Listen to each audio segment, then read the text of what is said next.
ہم یہ کہہ رہے ہیں کہ سپریم کورٹ کے پاس پاور نہیں رہی، اب وہ ایک سیشن کورٹ بن گئی، سمجھ لیجیے. نہیں، سیشن کورٹ کے پاس پھر بھی کچھ اختیارات ٹرائل کے ذرا زیادہ ہیں. سپریم کورٹ تو جسٹ اب رہ گیا ہے ایک اپیلیٹ فورم، کیونکہ 184 جو ختم ہوا ہے، جو کہ ہمارے آئین میں تھا original jurisdiction of supreme court, وہ انہوں نے پورا کا پورا ابالش ہی کر دیا. اس میں امینڈمنٹ نہیں کی، اس کو پورے کو ہی ابالش کر دیا. مطلب سپریم کورٹ کی جو اوریجنل جورسڈکشن تھی وہ اب ساری ہی ختم کر دی انہوں نے، اور وہ ساری دے دی انہوں نے ایف سی کو. F C means federal constitutional court. Federal جو سر، یہ فیڈرل کانسٹیٹیوشنل کورٹ اب آپ کیا سمجھتے ہیں کہ یہ اپنا رول ادا کر پائے گی؟ کیونکہ مجھے اچھی طرح یاد ہے کہ جب بھی کوئی کانسٹیٹیوشنل میٹر ہوتا تھا، اگر ہم ہائی کورٹ میں گئے ہیں تو ہمیں، اگر وہ اسلامی ہے تو فیڈرل شریعہ کورٹ میں ڈائریکٹ کر دیتے تھے، فیڈرل شریعہ کورٹ گئے ہیں تو ہائی کورٹ میں ڈائریکٹ کر دیتے ہیں، اور اگر شریعہ کورٹ نے کوئی فیصلہ کر بھی دیا تو سپریم کورٹ میں پینڈنگ پڑے ہوئے پچھلے 20 سالوں سے کیسز.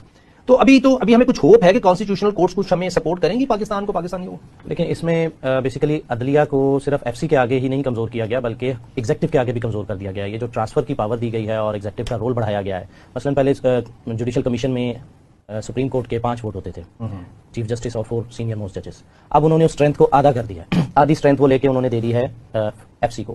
اور باقی جو ہے اٹارنی جنرل آلریڈی وہاں پر موجود ہے، لا منسٹر وہ بھی حکومت کا بندہ ہے. تو اس طرح سے حکومت کے پاس، ایگزیکٹو کے پاس بہت زیادہ پاورز آ گئی ہیں. اور نہ صرف یہ جو ہمارے ہائی کورٹ کے جو ججز کی ٹرانسفر کے سلسلے میں جو پاور ملی ہے ریسنٹلی، تو وہ تو بالکل ایک ڈگنیٹی سے کام کرنا بہت مشکل ہو جائے گا ایک ہائی کورٹ کے ججز کے لیے. لیکن ایک چیز میں آپ کو شہزاد صاحب اس موقع کا فائدہ اٹھاتے ہوئے بتاؤں کہ ہماری عوام میں ایک جنرل پرسیپشن یہی پایا جاتا ہے کہ جی جیسے عدلیہ ہماری ٹھیک نہیں ہے. لیکن میں آپ کو اپنے 8 سال کے ایکسپیرینس کی بیس پہ بتا رہا ہوں، ہماری جوڈیشری کے موسٹلی ججز بہت اچھے، بہت کمپیٹنٹ ہیں. لیکن پرابلم کیا ہے کہ وہ سسٹم کے حق میں جو فیصلے دیتے ہیں وہ سارے ججز نہیں دیتے. وہ کوئی 10% مائنورٹی ہے جن کے پاس اسپیشل بینچ فکسنگ کر کے کیس لگوایا جاتا ہے. اب تو بینچ فکسنگ سے کی بھی ضرورت نہیں ہے، اب تو ظاہر ہے انہوں نے کورٹ ہی اپنی کورٹ فکسنگ کر لی ہے.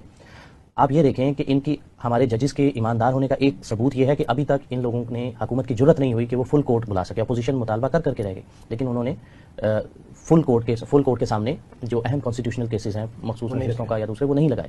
ریزن کیا ہے کہ مینج کرنے کے باوجود، 2-3 سال مینج کرنے کے باوجود بھی دے نو کہ کسی بھی وقت جب بھی میجورٹی پہ فیصلہ کرنا پڑے گا. انہوں نے اس میجورٹی کو مائنورٹی میں تبدیل کرنے کی بھی کوشش کی سپریم کورٹ کے میں مزید 7 ججز انڈکٹ کر کے، لیکن پھر بھی still they are not confident کہ بھائی ابھی بھی کوئی سپریم کورٹ کے ججز مینج کر لیے انہوں نے. بالکل نہیں.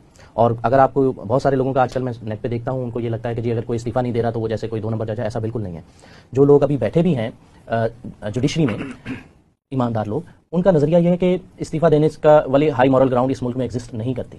ایٹ لیسٹ وہ سسٹم میں ہوں گے تو کچھ نہ کچھ ریلیف دے سکیں گے. کل کو تحریک چلنی ہی چلنی ہے عوام کی، عوام کو کچھ بیلز وغیرہ گرانٹ کر دیں گے. تو اس طرح کی چیزیں ہیں. ادروائز میں بہت مطمئن اور بہت خوش ہوں.